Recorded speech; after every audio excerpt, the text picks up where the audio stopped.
नमस्कार, रात के 9 बज चुके हैं। मैं ब्रजेश राजपूत हाजिर हूं आपके चैनल विस्तार न्यूज़ के बेहद खास कार्यक्रम द एडिटर शो में। इस शो में हम आपको दिखाते हैं दिन भर की वो चुनिंदा खबरें जिनको जानना आपके लिए बेहद ज़रूरी है। शो में सबसे पहले आपको बताएंगे कि बाबा रामदेव की मुश्किलें आखिर क्यों बढ़ गई हैं, देश की सबसे बड़ी अदालत ने उन पर क्या कहा और अब बाबा रामदेव क्या करेंगे। शो में दूसरी खबर जुड़ी है दक्षिण में पीएम मोदी के परिवारवाद पर वार से। पीएम मोदी ने करप्शन के कॉपीराइट को लेकर आखिर विरोधियों पर क्या कुछ कहा है, इसे आपको मिस नहीं करना चाहिए। महुआ यूं तो जंगली फूल है, लेकिन इन दिनों इसकी वजह से मध्य प्रदेश की राजनीति में तूफान आया हुआ है। राहुल गांधी से शुरू हुई कहानी कैसे सीएम डॉक्टर मोहन यादव और कांग्रेस के बड़े आदिवासी चेहरे उमंग सिंगार के बीच जुबानी जंग की वजह बन गई है, इसे भी आपको समझाएंगे।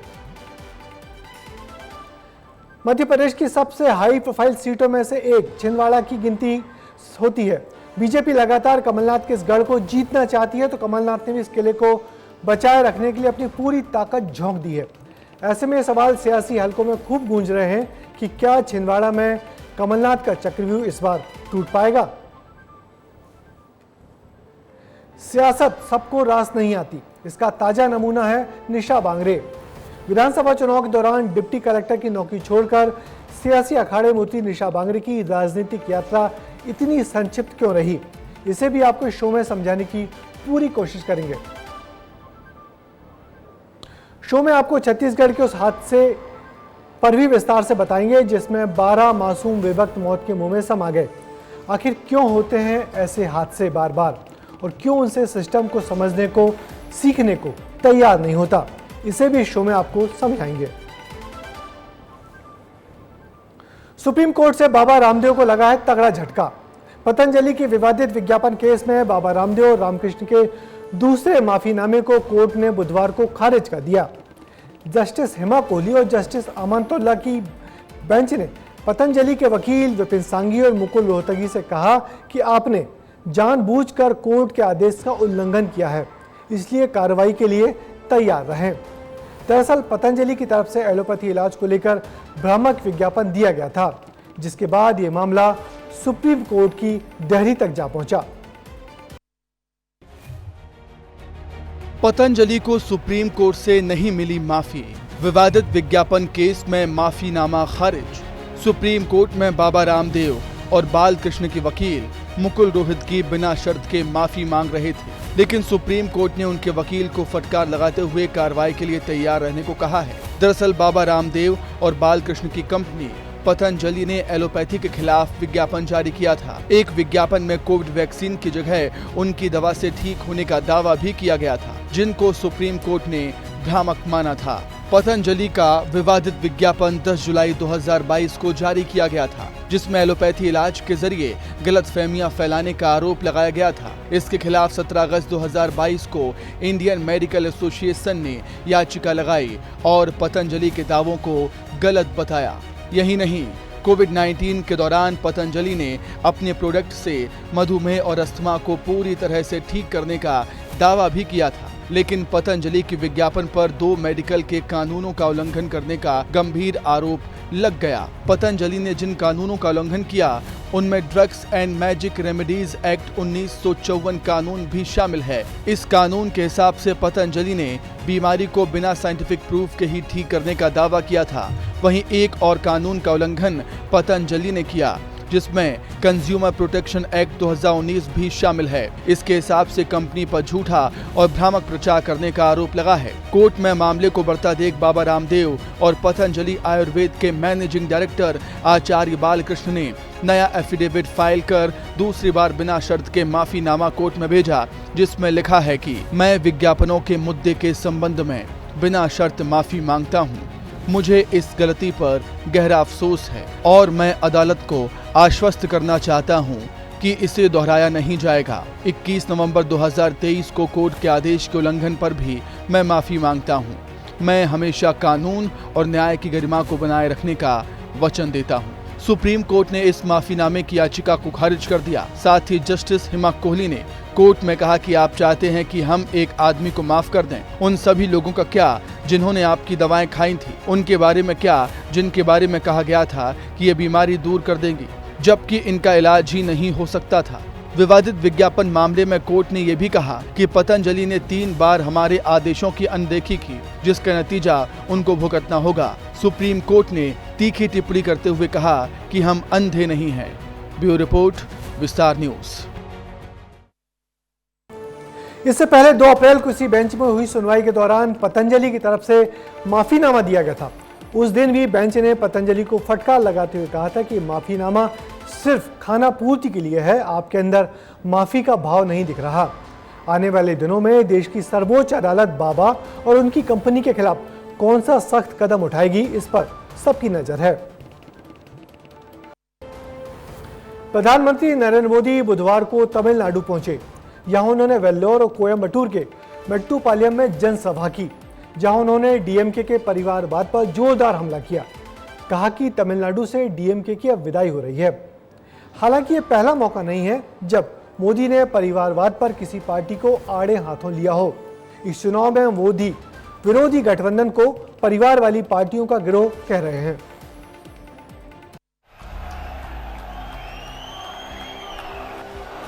दक्षिण के गढ़ में लगते मोदी के नारे ये बताने को काफी हैं कि प्रधानमंत्री मोदी का मैजिक देश के हर कोने में चलता है।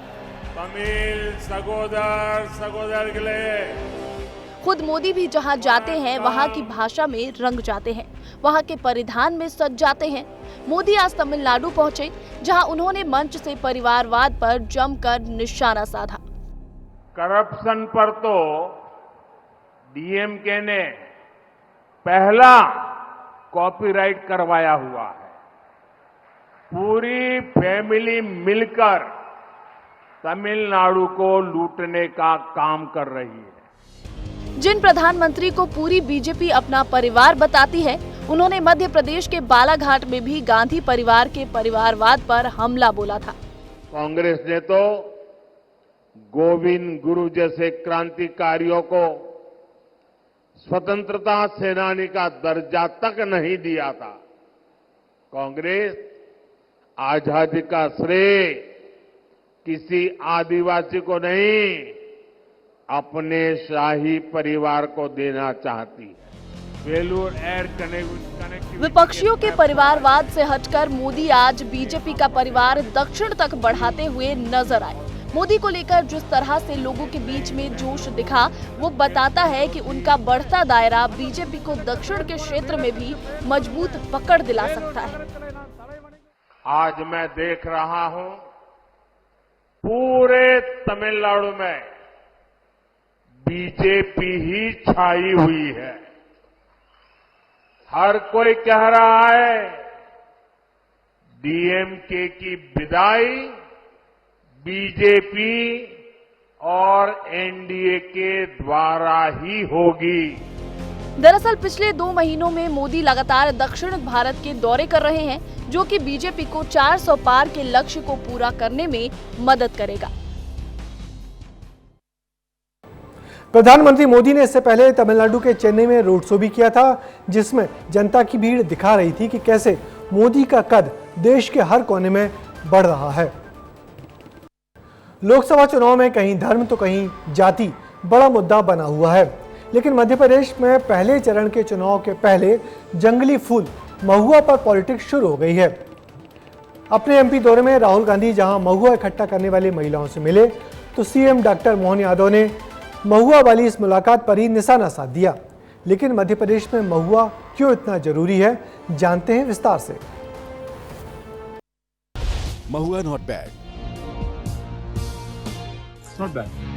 एमपी में महुआ वाली राजनीति। अब वो महुआ ही बीनते रहेंगे जीवन भर। देश में लोकसभा चुनाव हैं, मगर मध्य प्रदेश में महुआ पॉलिटिक्स ऑन है। दरअसल राहुल गांधी सोमवार को मध्य प्रदेश के शहडोल में पहुंचे थे, जहां उन्होंने 2 चुनावी सभाओं को संबोधित किया। यहां से उन्हें अपने चॉपर से जबलपुर जाना था, लेकिन उनके चॉपर का फ्यूल खत्म हो गया, जबलपुर से फ्यूल आने वाला था, लेकिन खराब मौसम के चलते फ्यूल नहीं आ सका। इसके बाद राहुल गांधी को शहडोल में ही रात रुकना पड़ा। सुबह वो उमरिया जा रहे थे, वहां उनकी मुलाकात महुआ संग्राहक महिलाओं से हो गई। राहुल गांधी को देखकर महुआ बीन रही महिलाएं उत्साहित दिखीं।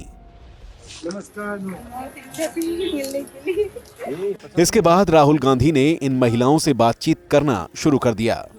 एक दिन में कितने बीन लेते हो? चुगने सूख जाता है ये, तो उसको लड्डू बनाया जा सकता है और उसको मार्केट में भी महिलाएं बेच नहीं सकती हैं। मध्य प्रदेश में महुआ केवल एक फल नहीं है, बल्कि ये चुनाव का बड़ा मुद्दा है। यही वजह है कि राहुल गांधी महिलाओं से ये पूछना नहीं भूले कि वो कितनी कमाई करती हैं। कितना पैसा बनता है? थोड़ा खूब जैसे चुकनी दो चुकनी बेचे तो का बनो कहूँ 200-300 और थोड़ा को खड़ घाल अपन खाएं। राहुल गांधी ने मध्य प्रदेश में महुआ बीनने वाली महिलाओं से बात की तो तुरंत ही प्रदेश के मुखिया मोहन यादव का बयान भी सामने आ गया। राहुल गांधी महुआ बीनते हुए नजर आए हैं सर। अब वो महुआ ही बीनते रहेंगे जीवन भर। सीएम मोहन यादव ने निशाना साधा तो नेता प्रतिपक्ष उमंग सिंघार ने भी सीएम पर सवाल उठाना शुरू कर दिए। बड़ा संवेदनशील मुद्दा है, आदिवासियों की रोजी रोटी है महुआ। इस पे अगर टिप्पणी कर रहे हैं तो सीधे सीधे आदिवासियों पर टिप्पणी कर रहे हैं मोहन यादव। राहुल गांधी के माध्यम से आदिवासी अगर महुआ बीन के अगर अपनी रोजी रोटी चला रहे तो उनकी भले की बात करना चाहिए। मध्य प्रदेश में महुआ और उसको इकट्ठा करने वाले लोग राजनीतिक पार्टियों के लिए क्यों जरूरी हैं, वो कुछ आंकड़ों से समझिए। एमपी में महुआ राजनीति। महुआ एमपी में आदिवासियों की आय का बड़ा माध्यम है। महुआ उमरिया, अलीराजपुर, नर्मदापुरम, सीहोर, सीधी, खंडवा और बैतूल में बड़ी संख्या में होता है। प्रदेश में 3,77,000 परिवार महुआ बीनने का काम करते हैं। एक पेड़ से 100 किलो महुआ मिलता है। हर परिवार कम से कम 3 पेड़ों से महुआ बीनता है। प्रत्येक परिवार औसतन 2 क्विंटल महुआ बीनता है। मध्य प्रदेश सरकार ने महुआ को लेकर लंदन से अनुबंध किया है। अनुबंध के हिसाब से 200 टन महुआ लंदन भेजा जाना है। महुआ की कीमत 110 रुपए प्रति किलो तय की गई है। महुआ से हर परिवार 22,000 रुपए तक कमा सकता है। मध्य प्रदेश के पहले चरण में जिन सीटों पर चुनाव होना है उसमें आदिवासी बहुल भी सीटें हैं। ऐसा करके आदिवासियों का नाम लेकर उनके वोट बैंक को दोनों पार्टी के राजनेता अपनी तरफ खींचना चाहते हैं। राहुल गांधी अच्छी तरह से जानते हैं कि महुआ मध्य प्रदेश में कितना जरूरी है, इसलिए उनका काफिला कहीं और न रुककर महुआ बीनने वाली महिलाओं के सामने ही जाकर इस तरह से रुका। शहरी लोग भले ही महुआ को दूसरी निगाहों से देखें, मगर महुआ की शराब को मध्य प्रदेश में हेरिटेज लिकर का दर्जा मिला है। महुए की शराब आदिवासी समाज का एक अहम हिस्सा है। यह आदिवासियों की कमाई का जरिया भी है। आदिवासी समाज अब महुआ से सिरप और दवाएं भी बनाने लगा है, जिनसे बेचकर लोग पैसा कमाते हैं। जिन कमलनाथ को इंदिरा गांधी अपना तीसरा बेटा बताती थी, उन पर आरोप लग रहे हैं कि वो इन दोनों सिर्फ अपने बेटे नकुलनाथ तक ही सीमित रह गए हैं। दरअसल कमलनाथ इन दोनों केवल छिंदवाड़ा की ही सीट बचाने की कोशिश में लगे हैं। वो ज्यादातर समय केवल छिंदवाड़ा में ही प्रचार करते नजर आ रहे हैं। मध्य प्रदेश के सीएम डॉक्टर मोहन यादव ने भी आरोप लगाया है कि कमलनाथ का ध्यान कांग्रेस की ओर नहीं बल्कि अपने बेटे नकुलनाथ की सीट बचाने पर ही है। छिंदवाड़ा तक सिमटे कमलनाथ, बेटे की सीट बचाने में जुटे कमलनाथ, कांग्रेस के पहले नकुलनाथ। छिंदवाड़ा को कैसे बचाएंगे कमलनाथ? लोकसभा चुनाव 2024 के मद्देनजर कांग्रेस ने मध्य प्रदेश में अपने फायर ब्रांड नेताओं को तैयार किया था। कांग्रेस के 40 स्टार प्रचारकों की लिस्ट में मल्लिकार्जुन खड़गे, सोनिया गांधी, राहुल गांधी, प्रियंका गांधी के साथ कमलनाथ और दिग्विजय सिंह का नाम भी शामिल है। लेकिन अब सवाल उठ रहे हैं कि क्या कमलनाथ पूरे सूबे में कांग्रेस के स्टार प्रचारक हैं या वो केवल अपने बेटे नकुलनाथ के लिए ही प्रचार कर रहे हैं? वो जनता के बीच कांग्रेस को जिताने के लिए नहीं बल्कि छिंदवाड़ा जिताने की बात कर रहे हैं। मुझे छिंदवाड़ा की जनता पर पूरा विश्वास है कि वे सच्चाई का साथ देंगे। मेरा संबंध छिंदवाड़ा की जनता से राजनीतिक नहीं है, पारिवारिक संबंध है। दरअसल मध्य प्रदेश में मौजूद 29 लोकसभा सीटों में से केवल एक सीट छिंदवाड़ा ही कांग्रेस के पास है, जबकि बाकी बची हुई सीटें बीजेपी के पास हैं। ऐसे में एक सीट को जीतने के लिए बीजेपी लगातार कोशिश कर रही है। सूबे के मुखिया डॉक्टर मोहन यादव बार बार महाकौशल का दौरा कर रहे हैं। छिंदवाड़ा से बीजेपी प्रत्याशी बंटी साहू के नामांकन भरने के बाद से वो 2 बार छिंदवाड़ा का दौरा भी कर चुके हैं, जिसकी वजह है बीजेपी चाहती है कि वो बची हुई एक सीट को भी जीत ले। लेकिन जिस तरह से छिंदवाड़ा में कमलनाथ के अपने पार्टी छोड़ रहे हैं, उसके बाद उनका लक्ष्य छिंदवाड़ा बचाना हो गया है। सीएम मोहन यादव भी छिंदवाड़ा को लेकर कमलनाथ पर निशाना साध चुके हैं। इनको कभी पूरे प्रदेश और देश में जाते देखा जाता था, वो एक जगह फंसे हुए हैं क्योंकि उनको लग रहा है कि उनकी जमीन खसक रही है। छिंदवाड़ा में कमलनाथ का परिवार कितना अकेला पड़ गया है, उसका अंदाजा नकुलनाथ की पत्नी प्रियानाथ के बयान से भी लगाया जा सकता है।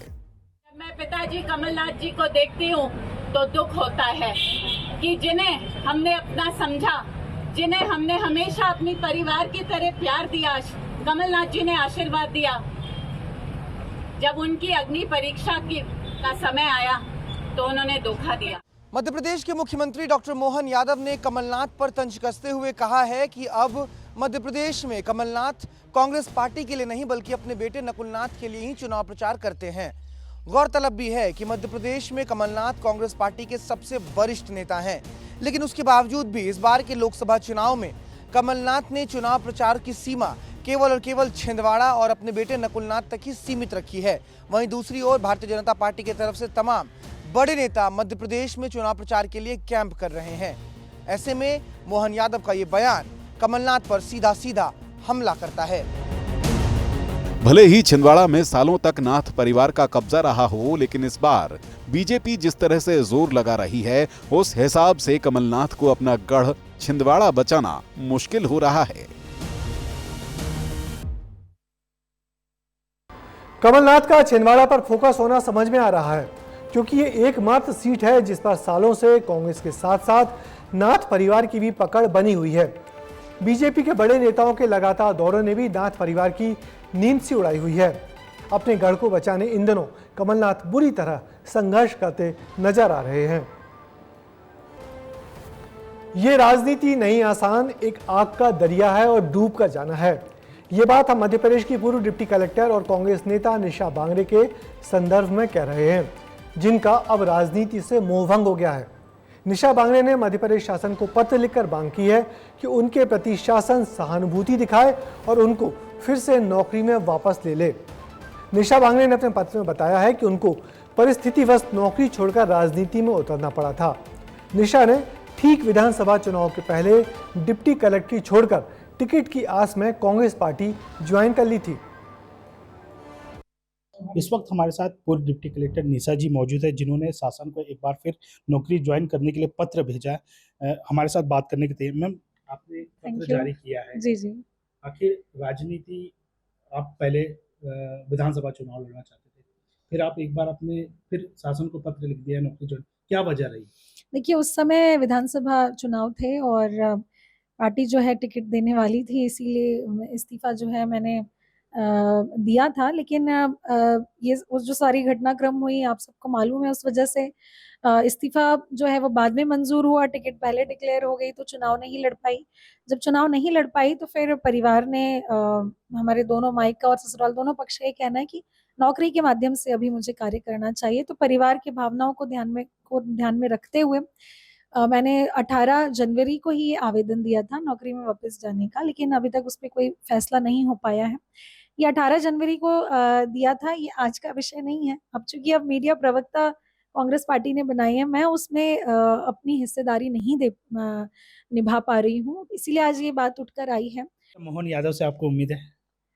देखिए, उम्मीद पर दुनिया कायम है। मेरी उनसे सीधे तौर पे कोई बात नहीं हुई है, बात उन तक पहुंच जरूर गई होगी। आवेदन दिए हुए 3 महीने हो चुके हैं। उम्मीद है अगर मिलने का समय मुझे मिलेगा तो मिल करके मैं अपनी बात मुख्यमंत्री जी से रखूंगी कि किस तरीके से दुर्भावनापूर्ण जो है कार्रवाई मेरे खिलाफ की गई थी। मैंने कोई गुनाह तो नहीं किया था। चुनाव में लड़ने का फैसला कोई गुनाह तो होता नहीं है, सबको अधिकार है। नौकरी करना है नहीं करना है ये सबका अपना अधिकार है। तो मेरे अधिकारों का हनन तो हुआ है, अब अधिकार मेरे वापस दे पाते हैं या नहीं वो उनके हाथ में है। अगर आपका आवेदन स्वीकार नहीं किया जाता तो क्या आप कांग्रेस छोड़ भाजपा में जाएंगे? देखिए, अभी ऐसा कोई प्रस्ताव मेरे पास में नहीं है। तो मैं इस पर कोई भी टिप्पणी नहीं कर सकती। जब होगा तब इस पर विचार किया जाएगा। यानी कि निशा बांगरे को मौका मिलता तो वो बीजेपी भी ज्वाइन कर सकती हैं। बढ़ते हैं अगली खबर की ओर। छत्तीसगढ़ के दुर्ग में मंगलवार को हुए बस हादसे के बाद घायलों का इलाज जारी है। खुद सीएम विष्णुदेव साय अस्पताल पहुंचे, जहां उन्होंने घायलों का हाल जाना। दुर्ग हादसे में 12 लोगों की मौत हो चुकी है, लेकिन इस तरह के हादसे बार बार क्यों होते हैं, वो जानना भी जरूरी है। सफर में निकली मौत की बस, अपनों को हमेशा के लिए जुदा करने वाली बस। ये वही बस है जो मंगलवार को छत्तीसगढ़ के दुर्ग में कर्मचारियों को उनके घर छोड़ने निकली थी। इसमें सवार सभी लोग केडिया डिस्टिलरी कंपनी में काम करते थे, मगर रात 8 बजे ये बस लाल पत्थर की 50 फीट गहरी इस खाई में जाकर गिर गई। हादसे में 12 लोगों की जान चली गई, कई कर्मचारी घायल हैं। वहीं केडिया डिस्टिलरी ने मृतकों के आश्रितों को 10-10 लाख रुपए, एक सदस्य को नौकरी और घायलों के पूरे इलाज का खर्च उठाने की बात कही है। घायलों को एम्स, एपेक्स, ओम और अन्य अस्पतालों में भर्ती कराया गया है। जब बस डबल बस लगा था, इसमें एक बस आगे था, उसमें मेरा मम्मी भी जाता था, तो पीछे वाले बस ना आवाज यहाँ से गिरा, वो बस आगे निकल गया था। तो जब बस गिरा ना तो हम लोग आवाज सुन के दौड़ के आए, 4-5 लड़के। तो एक आदमी यहाँ पर ना चिल्ला रहा था, भैया बचा लो ऐसा करके। तो हम लोग मोबाइल टार्च पकड़ के आए, तो उसको ना खींच के बाहर निकाले। और कई आदमी तो ऐसा फंस गया था कि क्या बताएं, कुछ शीशा ना लात से तोड़कर आदमी को निकाले सब। सूबे के मुखिया विष्णुदेव साय खुद अस्पताल पहुंचे, जहां उन्होंने घायलों से मुलाकात भी की। कल कुम्हारी के पास जो बस दुर्घटना हुई, दुर्घटना बहुत दुखद है, जिसमें 12 लोगों की मृत्यु हो गई है और उतने ही घायल हैं। और एम्स में 10 पेशेंट एडमिट हैं, जिसको देखने हम स्वयं आए हैं। प्रधानमंत्री नरेंद्र मोदी ने इस हादसे पर दुख जताते हुए एक्स पर पोस्ट भी की है, लेकिन ये हादसा केवल हादसा था या लापरवाही, ये बड़ा सवाल है। दरअसल कुम्हारी से केडिया डिस्टिलरी जाने वाली सड़क में इससे पहले भी कई घटनाएं हो चुकी हैं। इस सड़क के दोनों ओर खाई है, मगर स्ट्रीट लाइट नहीं है, यानी यहाँ गाड़ी चलाना मतलब मौत को निमंत्रण देना है। इस रास्ते पर ऐसी कई घटनाएं पहले भी हो चुकी हैं, लेकिन जिम्मेदार हैं कि मानते नहीं। अमूमन तौर पे इस तरह की जब स्थिति रहती है तो वहाँ पर पुलिया का निर्माण कराया जाता है या फिर साइड से जो है उसे कवर डिवाइडर खड़े होते हैं। यहाँ पर कभी इसके लिए सर्वे या कुछ ऐसा? ये कुछ नहीं होता है, ये तो केवल कंपनी जो है इसका सीधा संपर्क जो है शासकीय अधिकारियों से या बड़े बड़े नेताओं से है, और होने के कारण वो भी अपना मस्त रहता है और नेतागण भी अपना मस्त रहते हैं। इस पर कोई इस तरह से करके कभी ध्यान नहीं दिया। इस सड़क पर विभागीय अफसर और रोड सेफ्टी से जुड़े अधिकारियों ने ध्यान नहीं दिया। सरकारी नियम के अनुसार अगर 3 मीटर से गहरी जगह में सड़क है तो वहां पर क्रैश बैरियर होना चाहिए। तो ये स्थानीय लोग हैं और स्थानीय लोगों में भी आक्रोश है कि जब कई बार प्रशासन से मांग की जा चुकी है तो सुनवाई क्यों नहीं होती, और क्या प्रशासन और कंपनी प्रबंधन बड़े घटना का इंतजार कर रहा था। आपको बता दें कि देश भर में लापरवाहियों के चलते हर साल लाखों लोगों की मौत हो जाती है। देश में लगातार ये मृत्यु दर बढ़ भी रही है। WHO की रिपोर्ट के मुताबिक सड़क हादसों में 15% की वृद्धि हुई है। आखिर क्यों ऐसे हादसे बार बार होते हैं और क्यों उनसे सिस्टम को समझने को तैयार नहीं है, ये बात हम भी नहीं समझ पा रहे। शो में अब वक्त हो गया है चलते चलते का, और ये चलते चलते खाने खिलाने से जुड़ा हुआ है। चुनाव प्रचार अब जोर पकड़ रहा है तो बड़े बड़े नेता वोटर से मिलने जा रहे हैं, उनका हालचाल ले रहे हैं और मतदाता से अपनी पार्टी के पक्ष में वोट करने की अपील भी कर रहे हैं। लेकिन कुछ उम्मीदवार और नेता इससे भी आगे बढ़ गए हैं। वो अलग अलग समाज को साधने के लिए न सिर्फ उनसे जुड़े कार्यक्रमों में शिरकत कर रहे हैं, बल्कि लोगों के घर जाकर चाय पी रहे हैं, खाना खा रहे हैं। ऐसी एक तस्वीर छिंदवाड़ा से भी सामने आई है, जहां कांग्रेस के उम्मीदवार नकुलनाथ एक आदिवासी के घर में भोजन करते नजर आए। नकुल नाथ ने आदिवासी कार्यकर्ता के घर जाकर भोजन किया। चुनाव प्रचार के दौरान समय निकालकर रामपुर के चिचोली में मक्के की रोटी और चटनी का स्वाद लिया। आपको बता दें कि नकुल नाथ मध्य प्रदेश के सबसे अमीर उम्मीदवार हैं। उनकी कुल संपत्ति 716 करोड़ रुपए की है। दूसरी तस्वीर ज्योतिरादित्य सिंधिया के लिए गुना में प्रचार कर रहे महाआर्यमन सिंधिया की है। विदेश में पढ़े महाआर्यमन सिंधिया गुना जिले के दूर दराज के गांव में जाकर पिता के लिए वोट मांग रहे हैं। इसके साथ ही उनको जहां मौका मिलता है खाना खाने भी बैठ जाते हैं। ऐसा ही मोहाल गांव और गुज्जरपुरा के बीच हुए युवा संवाद कार्यक्रम में एक जगह महाआर्यमन सिंधिया की तस्वीरें विस्तार न्यूज के कैमरे में भी कैद हुई हैं, जहां जूनियर सिंधिया गांव के युवकों के साथ खाना खा रहे हैं और उनको खाना परोस रहे हैं। तीसरी तस्वीर बिहार की राजनीति से है। लालू प्रसाद यादव के बेटे पूर्व उप मुख्यमंत्री तेजस्वी यादव भी मांसाहारी खाने की वजह से सुर्खियों में हैं। तेजस्वी ने सोशल मीडिया प्लेटफॉर्म एक्स पर एक वीडियो शेयर किया। इस वीडियो में चुनाव प्रचार के लिए हेलीकॉप्टर से जा रहे हैं। साथ में उनके नए नए बने पार्टनर मुकेश साहनी भी हैं। दोनों हेलीकॉप्टर में लंच यानी दोपहर के भोजन का आनंद ले रहे हैं, जिसमें वो मछली खाते नजर आ रहे हैं। लेकिन इसी भोजन की तस्वीर को लेकर तेजस्वी यादव विरोधियों के निशाने पर आ गए हैं। विरोधी उन पर खूब जमकर निशाना साध रहे हैं। लोकतंत्र की यही खूबसूरती है कि चाहे आप कितनी ही दौलत के मालिक क्यों ना हो, वोट लेना है तो आपको आम आदमी के दरवाजे पर जाना ही होता है, उसके जैसे दिखना भी होता है और आम वोटर्स को इसका एहसास भी कराना होता है।